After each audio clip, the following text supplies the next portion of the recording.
প্রত্যেকটা ইসলামী দল তাদের দাওয়াতি কাজ পরিচালনা করে কোরআন এবং হাদিস থেকে, রাসূলের জীবনী থেকে। আর রাম বাম তথাকথিত অন্যান্য যে রাজনৈতিক দলগুলো, তাদের আদর্শ কি? তাদের আদর্শ কোনো কোরআন হাদিস থেকে আসে না। তারা কোরআন হাদিসের কথা বলে মানুষকে দাওয়াতের কাজ দেওয়ার কোনো অপশনই তাদের মধ্যে নেই। তাদের অপশন শুধু একটাই রয়েছে, নেতার চরিত্র, অতীতের কে রয়েছে মহাপুরুষ, কে বীর পুরুষ, এবং কারা কোন কর্মকাণ্ড করেছে, বিভিন্ন ট্যাগ, বিভিন্ন অতীতের অপ্রয়োজনীয় জিনিসগুলো টেনে এনে তাদের রাজনৈতিক কাজ তারা পরিচালনা করে। তাদের মানে এই ঠুনকো বুদ্ধি জনগণ বুঝে ফেলেছে। তাদের এই ধরনের এই নোংরা আচরণ মানুষ বুঝে ফেলেছে এবং মানুষ ধরে ফেলেছে।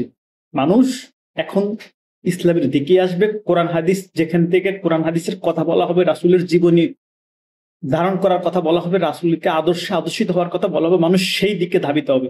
এই ধরনের ট্যাগ, এই ধরনের নোংরা হীন মন মানসিকতা সম্পন্ন রাজনৈতিক মানুষের এদিকে ধাবিত হবে না। এগুলোকে মানুষ ধিক্কার জানাবে, এগুলোকে মানুষ আর কখনো এগুলোকে মানুষ বর্জন করবে, ঘৃণা ভরে প্রত্যাখ্যান করবে। শুন, যারা কোরআন হাদিস দিয়ে রাজনীতি করে, যারা ইসলামের আদর্শে আদর্শিত হওয়ার জন্য রাজনীতি মানুষকে উদ্বুদ্ধ করে, তাদের রাজনীতিতে ফিরে আসুন যদি বাঁচতে চান।